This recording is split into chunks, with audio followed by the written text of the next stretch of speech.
Hello my dear students, welcome back. मैं हूं Mz और स्वागत है आप सबका आज के इस सेशन में। अब हम आपके सामने आए हैं प्यार भरी बातें नहीं करने, क्योंकि हमें पढ़ना है अब धाराएं यानी सेक्शंस। जी हाँ, हम पढ़ेंगे आईपीसी। तो आज का हमारा जो टॉपिक है इस सेशन में, हमारा वो है टॉपिक इंडियन पेनल कोड यानी भारतीय दंड संहिता 1860। इसका जो पार्ट फर्स्ट है वो मैंने जो है वीडियो अपलोड किया है।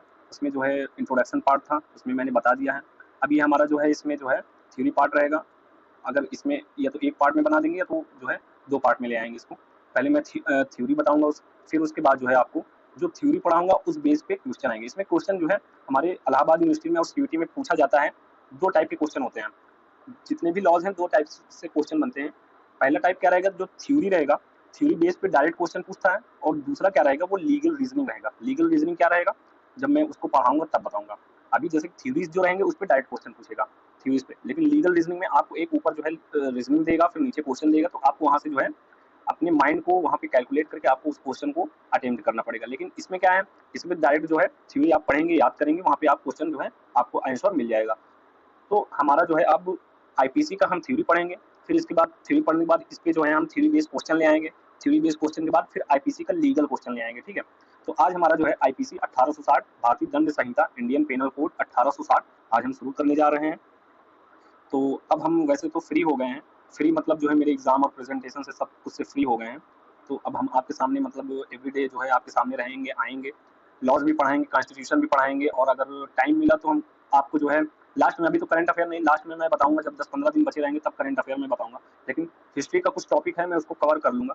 और रही बात इंग्लिश और हिंदी के लिए, तो इतना टाइम नहीं है कि मैं आपको कवर करवा सकूं। अभी देखिए न्यू चैनल है तो इतना नहीं हो पा रहा है। ठीक है, अभी मैं सिंगल हूँ, अकेले हूँ, अकेले ही संभालता हूँ, सब कुछ चैनल पे करता हूँ। तो ये आपका फर्ज बनता है कि आप जो है, आपका ड्यूटी है कि आप जो है चैनल को बढ़ाएं, लाइक करें, सब्सक्राइब करें, कमेंट करें, शेयर करें अपने दोस्तों में, और सबसे कहें कि सब्सक्राइब करें। और फिर उसके बाद धीरे धीरे जो है आपको इतना कह देना, और जितना भी लॉज है उसको मैं पढ़ा दूंगा, कॉन्स्टिट्यूशन को भी पढ़ा दूंगा। और बाकी हिस्ट्री का कुछ टॉपिक हो गया, जैसे मॉडर्न हिस्ट्री तो अच्छे से बताऊंगा, मॉडर्न हिस्ट्री पूरा पढ़ाऊंगा। जो मेरे नोट्स हैं मैं वही चीज़ बताऊंगा, और जो आएंगे वही चीज़ बताऊंगा। कुछ हमको इधर उधर नहीं पढ़ना है, हमको जो रिलेवेंट चीज़ है, जो फैक्ट चीज़ें हैं वही पढ़ना है। तो आज ज़्यादा बात ना करते हुए, वैसे भी लोगों को मतलब जो है शुरू की कुछ बातें जो है सुनना नहीं पसंद है, लेकिन फिर भी सुनना चाहिए। हमारा ही नहीं, कोई भी अगर कहीं भी आप जो है ऑनलाइन लेक्चर अटेंड कर रहे हैं या फिर जो है ऑफलाइन ही अटेम्प्ट क्यों नहीं कर रहे हैं, लेकिन शुरू का जो लेक्चर होता है वो आपको मोटिवेट करता है। वो एक एज ए मोटिवेशनल स्पीच के तौर पे आप सुन सकते हैं, आपको मोटिवेट कर सकता है। करता है, कर सकता नहीं, वो करता ही है। तो आप जो है पढ़ते रहिए और जो है रुकिए ना, क्योंकि जो है टाइम ज़्यादा नहीं है। ऑनलाइन फॉर्म फिल हो रहे हैं इलाहाबाद यूनिवर्सिटी के भी, लखनऊ यूनिवर्सिटी के भी, और फिर सीयूटी के भी शायद फिल हो रहे हैं। पीजी का सीयूटी का मुझे पता नहीं, लेकिन इलाहाबाद यूनिवर्सिटी और लखनऊ यूनिवर्सिटी का ऑनलाइन फॉर्म फिल होता है। और हाँ, आपको ये बता दें, लखनऊ यूनिवर्सिटी में कोई भी लॉज का क्वेश्चन नहीं आने वाला है। वहाँ पे जो भी है लखनऊ यूनिवर्सिटी, इलाहाबाद यूनिवर्सिटी, आप प्ले लिस्ट में जाइए, वहाँ पे मैंने पूरा डिटेल से बता दिया है क्या क्या सब्जेक्ट है, क्या क्या कैसे क्वेश्चन आते हैं, आप वहाँ पे जाके देख सकते हैं। तो आज का हमारा टॉपिक है आईपीसी 1860। तो आइए शुरू करते हैं। तो सबसे पहले आईपीसी में इसका इंट्रोडक्टरी पार्ट मैंने बता दिया है, आप वहाँ पे जाके देख सकते हैं कि ये कहाँ से कब जो है बना, और किसके तहत कौन सा मतलब क्या हुआ, किसके द्वारा ये बना है। तो मैंने वहाँ पे सब बता दिया है, आप जाके देख सकते हैं। पार्ट फर्स्ट में इसका जो है लेक्चर 1 जो है L1, वहाँ पे आपको वीडियो में मिल जाएगा, प्लेलिस्ट में जाइए या वीडियो सेक्शन में जाइए, वहाँ पे आपको मिल जाएगा। तो ये है हमारा L2 लेक्चर 2 दूसरा पार्ट रहेगा। अब इसमें देखते हैं कि सबसे पहले आता है कि आईपीसी में होता क्या है। आईपीसी में होता यही है कि ये है क्या, हम जानेंगे कि आईपीसी है क्या। तो जब कोई अपराध बहुत ज़्यादा हो जाता है तो उसको कंट्रोल करने के लिए हमारे पास एक मतलब बहुत ही कठोर मतलब एक जो है एक्ट, कानून होना चाहिए, लॉज होना चाहिए, ताकि उस कानून को लोग फॉलो करें और अपराध से बचें, अपराध को करने से बचें, या अपराध को अटेम्प्ट करने से बचें, या अपराध को करवाने से बचें। तो आईपीसी का यही मतलब है। यहाँ पे हम सब कुछ यही देखेंगे। अब शुरू में है सबसे पहले जो इम्पोर्टेंट है इसका, यहाँ पे देखिए, व्हाट इज क्राइम। क्राइम क्या है, क्राइम मतलब होता है अपराध। अपराध क्या है, व्हाट इज क्राइम। तो देखिए, अगर हम इंग्लिश में कवर कर रहे हैं, हिंदी में नहीं कवर कर पा रहे हैं, तो आप कंफ्यूज मत होइएगा, दोनों चीज आपके सामने है, आप पढ़ लीजिए। क्योंकि बहुत टाइम लगता है इंग्लिश से हिंदी करने में और इंग्लिश से हिंदी करने में। ठीक है, कुछ चीजें छूट जाती हैं, तो आप उसको जो है आपकी स्क्रीन के सामने ही आप वहाँ पे पढ़ सकते हैं। तो यहाँ पे क्या है कि व्हाट इज क्राइम क्या है, इसका डिफिनीशन, क्राइम का डिफिनीशन क्या है। देखिए, क्राइम का डिफिनीशन है, crime is anything which is done by human being with an evil intention mens rea. अभी बस इसको आप देखिए, फिर उसके बाद मैं समझाता हूँ। Crime is anything which is done by human being with an evil intention mens rea against the society. किसके खिलाफ, अगेंस्ट द सोसाइटी के खिलाफ, मतलब सोसाइटी के खिलाफ। और एन एक्ट, और या एन एक्ट विच वायलेट्स, उल्लंघन करता है the fundamental law of the of that it consequences are compensable but punishable. ठीक है, क्या कह रहा है कि crime is anything which is done by a human being with and evil intention means या against the society or an act which violates the fundamental law of that country and its consequences are compensable but punishable। इसका हिंदी में देखते हैं, अपराध एक ऐसा कुछ भी है जो मनुष्य द्वारा समाज के खिलाफ और बुरी मनसा, मेंस रिया मतलब मेंटल एलिमेंट होता है, बुरी मनसा मतलब आपके माइंड में, मेंस रिया का मतलब ये होता है कि आपके माइंड में क्या चीज चल रहा है, वो गुड थिंग को नहीं बैड थिंग को लेकर होता है। मेंस रिया मतलब आपके माइंड में बैड थिंग्स क्या है, वही मेंस रिया को वो इंडिकेट करता है आपके माइंड में बैड थिंग्स क्या चल रहा है, मतलब बुरी मनसा मेंस रिया के साथ किया जाता है या ऐसा कार्य जो उस देश के मौलिक कानून का उल्लंघन करता है और इसके परिणाम क्षतिपूर्ति योग्य और लोकनीय दंडनीय है। इसमें क्या है, कंपनसेबल लेकिन पनिशेबल भी है। कंपनसेबल तो है आईपीसी में, लेकिन पनिशेबल भी है। पनिशेबल मतलब पनिशमेंट, आपको यहाँ पे दंड दिया जाएगा। दंड अभी हम देखेंगे दंड कितने प्रकार के होते हैं, 5 प्रकार के होते हैं, जिसमें इम्प्रिजनमेंट होता है, लाइफ इम्प्रिजनमेंट होता है, ये सब जो है हमारा कैपिटल पनिशमेंट होता है, ये सब जो है वो दंड है। तो इसमें कोई भी अपराध आप करते हैं तो आपको वहाँ पे दंड दिया जाता है। तो क्राइम का यही मतलब है, crime is anything which is done by a human being. Crime कोई भी ऐसा कार्य क्राइम कहलाता है जो कि मनुष्य द्वारा किया गया उसके मानसिक मनसा के साथ अगेंस्ट द, किसके खिलाफ, अगेंस्ट द सोसाइटी मतलब सोसाइटी के खिलाफ, और एन एक्ट या ऐसा कार्य which violate the fundamental law of that country, जो ऐसा कार्य जो उल्लंघन करता है उस देश के मौलिक कानून को, वो या तो फिर उस पर कंपनसेबल होगा या फिर पनिशेबल होगा। ये हमारा क्राइम है और ये डिफिनीशन है। आप जब वहाँ पे सेमेस्टर में पढ़ेंगे आईपीसी तो यही डिफिनीशन मिलेगा। ये तो डिफिनीशन तो बहुत सारे हैं, बहुत सारे जीवी के डिफिनीशन है, तो ये मेरे द्वारा मतलब इजीली बनाए गए डिफिनीशन है ताकि आपको समझ में आ जाए। अब क्राइम देख लिया, तो क्राइम का इसेंशियल एलिमेंट्स क्या है जो क्राइम को कॉन्स्टिट्यूट करते हैं, क्या है जो क्राइम्स के जो है वो एलिमेंट्स रहने पे वो जो है हमारी क्राइम्स में आ जाते हैं। तो सबसे पहले जो है इसके 4 इसेंशियल एलिमेंट्स है। बहुत ही इंपॉर्टेंट क्वेश्चन है, कभी कभी पूछता भी है क्राइम के इसेंशियल एलिमेंट्स बताइए। एंट्रेंस के लिए तो इंपॉर्टेंट है, साथ ही साथ आपको ये सेमेस्टर में भी बहुत ही इंपॉर्टेंट है। इसके इसेंशियल एलिमेंट्स क्या है, पहला है ह्यूमन बीइंग, दूसरा है मेंस रिया, और तीसरा है क्या है एक्टस रियस, और चौथा है इंजरी। ठीक है, ये हमारे 4 इसेंशियल एलिमेंट्स है। अब ये मैं डीप में नहीं पढ़ाऊंगा क्योंकि ये आप डीप में जो है आप सेमेस्टर में पढ़ेंगे। यहाँ पे अगर इंट्रेंस में पूछेगा तो क्राइम के इसेंशियल एलिमेंट्स डायरेक्ट ऐसे पूछ देगा और फिर उसमें जो है आपको ऑप्शन देगा। आप वहाँ पे जब सेमेस्टर में जाएंगे तब वहाँ पे ये चारों को डीप में पढ़ेंगे। अब यहाँ पे देखिए नोट में कह रहा है कि mains Riya that is mental element, जो हमारा ये मेंस रिया है वो क्या है, मेंटल एलिमेंट। ठीक है, मेंस रिया मेंटल एलिमेंट, मेंस रिया क्या है, मेंटल एलिमेंट। और एक्टस रियस क्या है, ये फिजिकल कंपोनेंट है। ठीक है, मेंस रिया यानी मानसिक तत्व होता है और एक्टस रियस यानी फिजिकल कंपोनेंट होता है। ये मतलब मेंस रिया ये जो है मेंटली जो है आपका जो है माइंड से ये अटैच होता है, आपके माइंड में बैड थिंग्स क्या क्या चल रहे हैं वो आपको इंडिकेट करता है मेंस रिया। और एक्टस रियस ये फिजिकल कंपोनेंट है। तो ये हमारा जो है क्राइम का हो गया। अब हम आगे देखते हैं, अब हमने क्या पढ़ा, क्राइम पढ़ लिया, फिर उसके बाद जो है इसेंशियल एलिमेंट्स ऑफ क्राइम पढ़ लिया। अब हम देखेंगे stages of commission of crime, अपराध करने के चरण क्या है, उसके चरण क्या है। जैसे आप कहीं पे जाते हैं, जैसे आप फर्स्ट फ्लोर पर जाते हैं तो वहाँ पे स्टेजेस होते हैं, सीढ़ियाँ होती हैं, आप उसको जो है पार करके तब जाके आप जो है फर्स्ट फ्लोर पर पहुँचते हैं। तो वैसे ही क्राइम के स्टेजेस हैं, कुछ ऐसे जो है चरण है, कुछ ऐसे स्टेजेस हैं जिससे वो कॉन्स्टिट्यूट होने पर वो क्राइम हो जाता है। क्या सबसे पहला स्टेजेस क्राइम का क्या है, इंटेंशन है, फिर उसके बाद क्या है प्रिपरेशन है, फिर उसके बाद क्या है अटेम्प्ट है, फिर उसके बाद क्या है एग्जीक्यूशन है। अब ये इंटेंशन इरादा, मतलब वही इंटेंशन मतलब मेंस रिया क्या है आपका, मतलब आपका इरादा अगर क्राइम करने का है तो मतलब बैड ही होगा, बैड ही थिंग्स होंगे, मतलब गुड तो होगा नहीं, गुड होगा तो क्राइम कहाँ से होगा, बैड होगा। अब आपका इंटेंशन क्या है, मान लीजिए ये ए पर्सन है और ये पर्सन ये हमारा जो है बी हो गया। ठीक है, अब ए का जो इंटेंशन है वो इंटेंशन कर लिया, इरादा बना लिया कि हम बी को जो है मार देंगे। ए ने बी को मारने का इरादा बना लिया। अब ए के पास मेंस रिया क्या आ गया, बी को मारने का मेंस रिया आ गया, बैड थिंग्स आ गया, जो है गुड थिंग्स तो नहीं है, मारना कोई गुड थिंग्स नहीं है। तब ए ने इरादा बनाया बी को मारने के लिए, तो यहाँ पे इसका इंटेंशन ए का क्या है, बी को मारना है। अब ये मारेगा कैसे, इसको मारने के लिए कुछ ना कुछ चाहिए, तो प्रिपरेशन में क्या होता है, सॉरी, अब ए का इंटेंशन जो है बी को मारने के लिए है, तो ये जो है यहाँ पे पहला स्टेज क्या आएगा, पहला देखिए ये जो है ए ने इरादा किया कि बी को मारना है, ये जो है हमारा फर्स्ट स्टेज है, मतलब यहाँ पे मेंस रिया आ गया है, ए के पास मेंस रिया आ गया है, मतलब ए ने मेंटेलिटी अपना बना लिया है कि हमको बी को मारना है। तो ये उसका इंटेंशन है, उसका इंटेंशन है, उसका इरादा है, उसका इरादा क्या है, हमको बी को मारना है। ए ने इरादा किया बी को मारने के लिए, अब मारने के लिए कुछ ना कुछ तो चाहिए, तो क्या चाहिए, अब ए ने बी को मारने के लिए जो है क्या लिया, गन लिया, ठीक है। ए ने बी को मारने के लिए गन लिया, गया वहां पे शॉप पे या कहीं से भी गन लिया, बुलेट लिया, वो क्या था, उसका प्रिपरेशन था। ये सेकंड स्टेज था।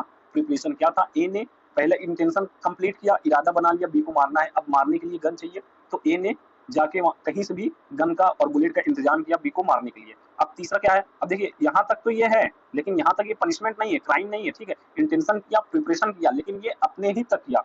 कुछ स्टेजेस ऐसे होते हैं, कुछ मतलब है अपराध ऐसे हैं जहाँ पर इंटेंशन और प्रिपरेशन में भी क्राइम होता है, लेकिन अभी ये नॉर्मली जो है कुछ अपराध हैं वो जो है एक्सेप्शन है, आप जब सेमेस्टर में जाएंगे तो वहाँ पे पढ़ेंगे आप। लेकिन अभी जो नॉर्मली यहाँ पे है, ए का जो है अभी ये जो है ऑफेंस नहीं किया है, मतलब ये कमिट नहीं हुआ है, आप इसको लायबल नहीं ठहरा सकते। अभी ये नॉर्मली बात कर रहा है। ए ने इरादा किया बी को मारने के लिए, इंटेंशन है, इरादा किया, प्रिपरेशन लिया, गन ले आया, बुलेट ले आया, उसका प्रिपरेशन हो गया। अब क्या है, थर्ड, इसने अटेम्प्ट किया, ठीक है, इसने क्या है, अटेम्प्ट कर दिया और लास्ट में इसने एग्जीक्यूट कर दिया, मतलब लास्ट में इसको मार दिया। अटेम्प्ट किया और लास्ट में इसको मार दिया, तब यहाँ पे ये स्टेजेस ऑफ क्राइम यहाँ पे पूरा होता है। वही मैंने बताया ना, ये दो चीज अगर शुरू में एक नॉर्मल पर्सन किसी को मारने के लिए अगर ये दो चीज शुरू में कर रहा है, तो यहाँ पे कुछ ऐसे कंडीशन है कि इंटेंशन किया, प्रिपरेशन किया, लेकिन अटेम्प्ट नहीं किया। जब तक वो अटेम्प्ट नहीं किया तब तक उसने क्राइम नहीं किया। जैसे ही थर्ड स्टेज पे ए आया, जैसे ही थर्ड स्टेज पे ए आया और बी के सामने बंदूक को तान दिया बी को मारने के लिए, इसने अटेम्प्ट किया है, अटेम्प्ट भी क्राइम होता है, और गोली चला दिया, एग्जीक्यूट हो गया, अब वहां पे बी मर गया, तो ये जो है पूरा ए ने जो है क्राइम कर दिया पूरा जो है, ठीक है। ये हमारे स्टेजेस ऑफ क्राइम थे।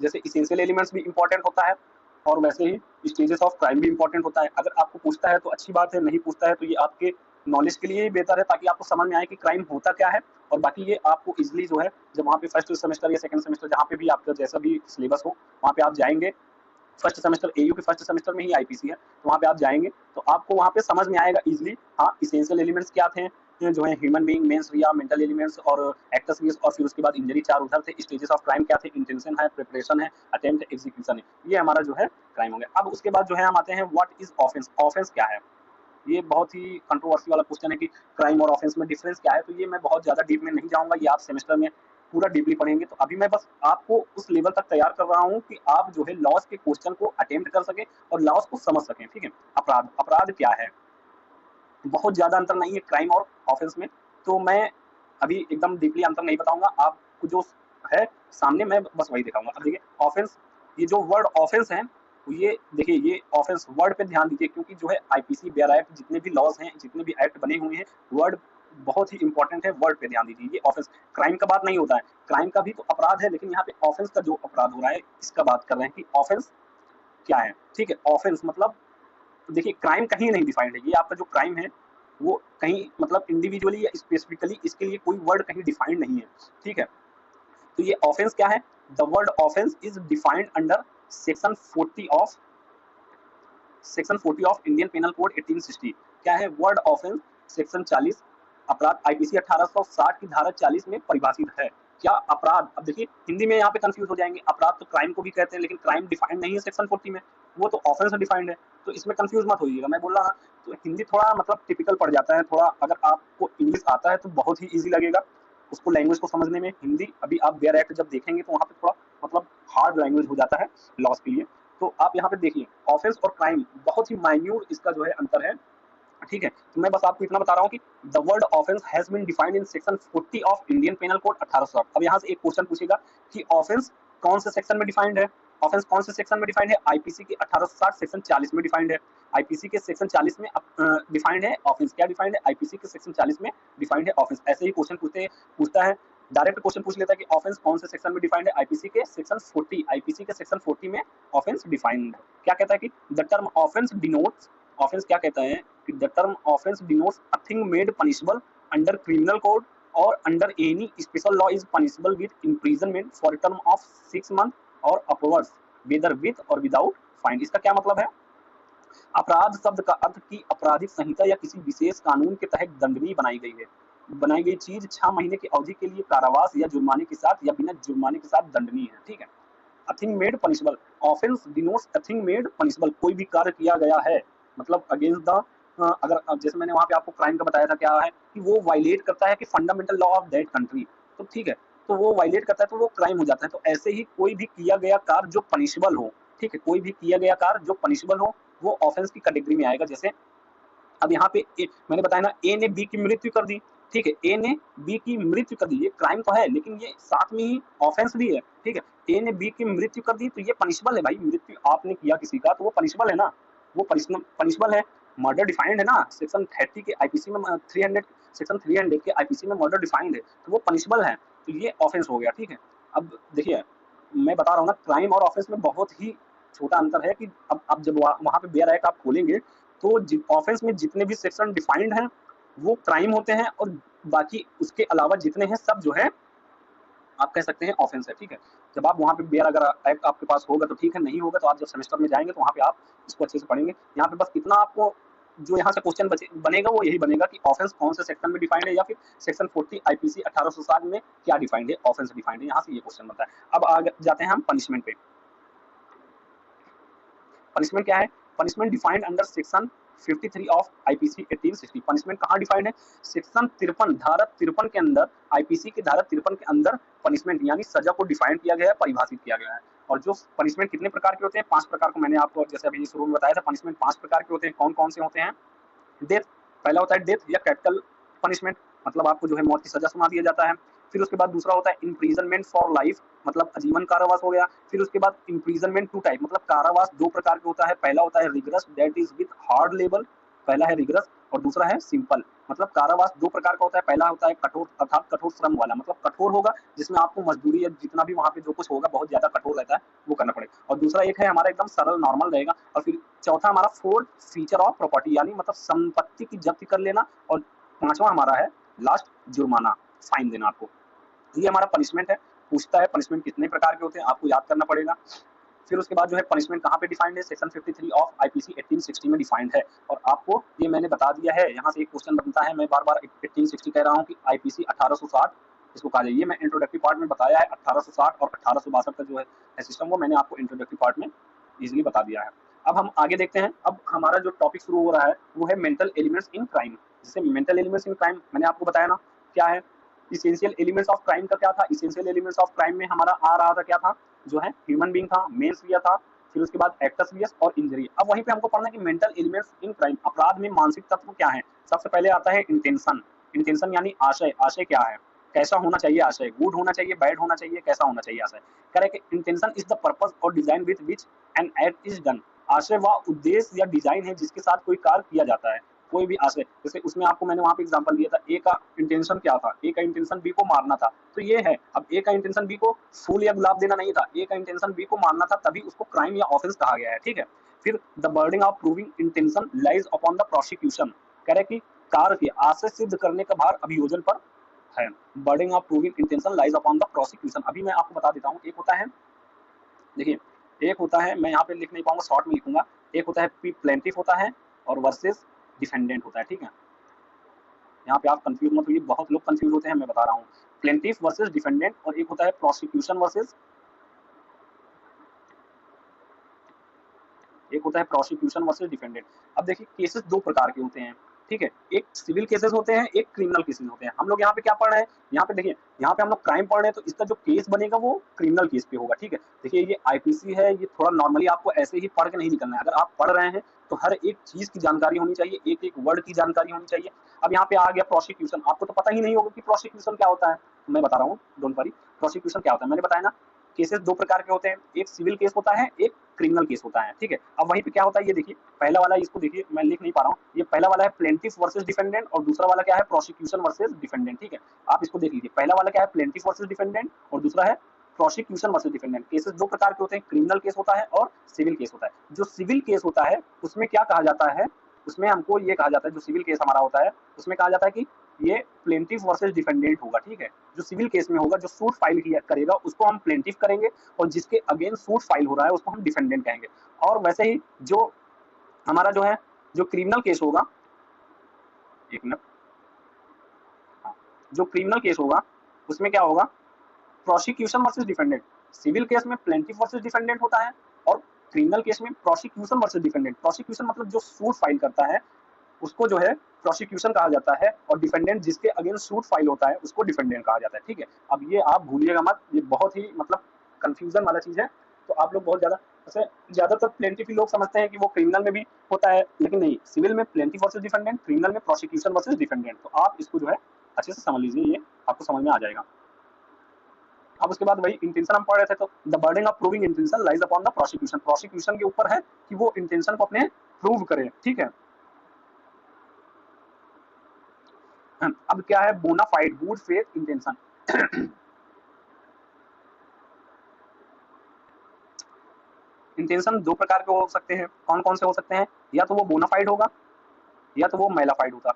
बोनाफाइड मतलब होता है, देखिए ये कुछ ऐसे वर्ड है, आपको उसको जो है, बोनाफाइड क्या होता है, गुड फेथ या इंटेंशन इसको कह सकते हैं, और मेलाफाइड क्या होता है, बैड फेथ या इंटेंशन। ठीक है, अब उसके बाद हम पढ़ेंगे मोटिव। मोटिव क्या है, प्रेरणा। मोटिव क्या है, like intention motive is also state of mind. Intention के ही तरह, इरादे की तरह मोटिव भी माइंड ऑफ स्टेट है। ठीक है, motive is something which helps a man in forming an intention an act which is lawful does not become कह रहे हैं an act which is lawful does not become unlawful on account of motive which dictates. एक कार्य जो वैध है वह मकसद के कारण अवैध नहीं हो जाता जो निर्देशित करता है। अब आइए हम आगे देखते हैं। अब हमें पढ़ना है मेंस रिया क्या है, आपराधिक मना स्थिति। Mens Riya is a Latin word. Mens rea जो है वो एक लैटिन वर्ड है which means guilty mind, which means guilty mind that is evil mind. ठीक है, mens Riya is a Latin word which means guilty mind that is evil mind. Mens rea एक Latin शब्द है जिसका मतलब दोषी दिमाग यानी दुष्ट मन। मेंस रिया मैंने बताया कि आपका इंटेंशन, आपका माइंड क्या कह रहा है। देखिए मेंस रिया कभी किसी कोई पर्सन प्रूव नहीं कर सकता है, क्राइम के लिए तो जरूरी है मेंस रिया, लेकिन आप उसको प्रूव नहीं कर सकते कि आपका मेंस रिया क्या है। तो वो आपका क्राइम करने का जो है स्टेजेस हैं, वहां से पता चलता है कि आपका मेंस रिया है कि नहीं है, और मेंस रिया कैसा है और कितना मतलब उसका जो है हार्ड है कम है। मेंस रिया है तो मेंस रिया है। ठीक है, there can be no crime large और small without an evil mind. The essence of an offence is the wrongful intention without which it can not exist. दुष्ट मन के बिना कोई भी अपराध बड़ा या छोटा नहीं हो सकता। एक अपराध को सार गलत इरादा है जिसके बिना यह मौजूद नहीं हो सकता। ठीक है, to constitute a crime mains Riya is necessary. मैंने बोला ना क्राइम करने के लिए, मैंने वहां पे एसेंशियल एलिमेंट्स में क्या बताया, ह्यूमन बीइंग, मेंस रिया, एक्टस रियस और इंजरी। तो to constitute a crime mains Riya is necessary. एक अपराध का गठन करने के लिए मेंस रिया आवश्यक है। According to the principle of English criminal law a person with innocent mind can not commit a crime. English principle law के अनुसार अगर पर्सन इनोसेंट माइंड है तो वो क्राइम नहीं कर सकता। बेशक नहीं कर सकता कि अगर उसके पास इनोसेंट माइंड है तो वो कहाँ से क्राइम करेगा। अब इनोसेंट माइंड मतलब अगर हम गुलाब दे रहे हैं तो हम क्राइम थोड़ी नहीं कर रहे हैं, हम अगर गोली चला रहे हैं तभी ना क्राइम हो रहा है। द लैटिन मैगजीन गोज एक्टस नॉन फेसिट रियम निसी मेन सेट रिया। अब ये देखिए ये बहुत ही इंपॉर्टेंट है। लैटिन मैगजीन पूछता है, उसका मीनिंग पूछता है, या फिर पूछ लेता है कि मेंस रिया कौन से मैगजीन पे डिपेंड होता है।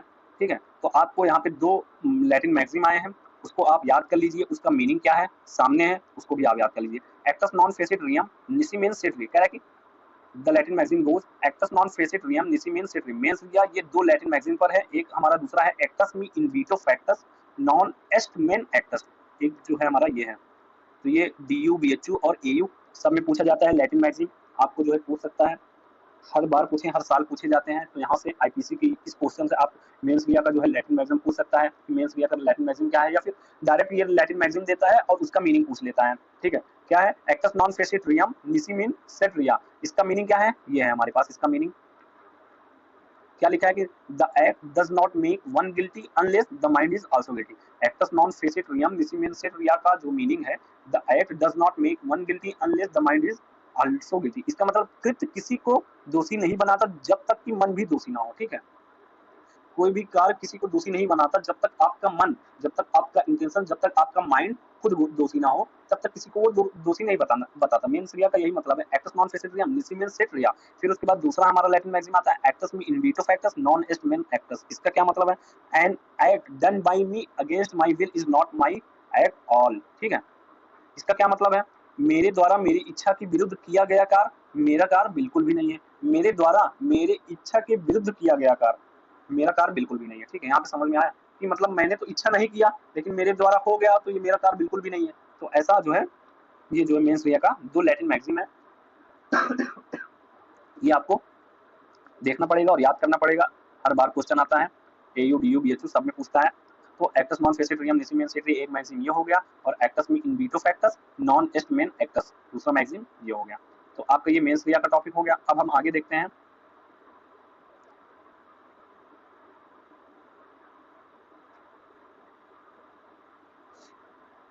अब देखिए ये प्रिंसिपल ऑफ जॉइंट लायबिलिटी, आज बस यहाँ तक था, मेंस रिया तक था। अब हम जो है नेक्स्ट हम पढ़ेंगे प्रिंसिपल ऑफ जॉइंट लायबिलिटी।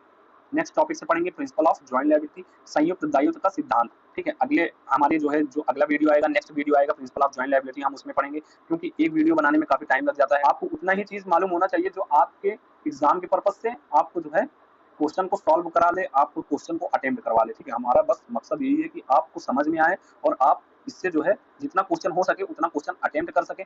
जब मैं क्वेश्चन का सीरीज ले आऊंगा, क्वेश्चन का टॉपिक वीडियो ले आऊंगा, तब आपको वहां पे समझ में आएगा। ठीक है, अब ये जो प्रिंसिपल ऑफ जॉइंट लायबिलिटी है, ये नेक्स्ट वीडियो में मैं आपको पढ़ाऊंगा। तब तक के लिए धन्यवाद, और अगर आपको वीडियो पसंद आई हो तो शेयर करिए, लाइक करिए, सब्सक्राइब करिए। अब मैं बराबर आपके सामने आता रहूंगा। रोज हो सकता है रोज अपलोड करूँ या एक दिन बाद अपलोड करूँ, कॉन्स्टिट्यूशन का, लॉज का, और बाकी जितने हमारे थोड़ा हिस्ट्री का, मॉडर्न हिस्ट्री है वो भी लेकर आऊंगा। तो आप जो है लाइक करिए, सब्सक्राइब करिए, कमेंट करिए और अपने दोस्तों के साथ शेयर करिए।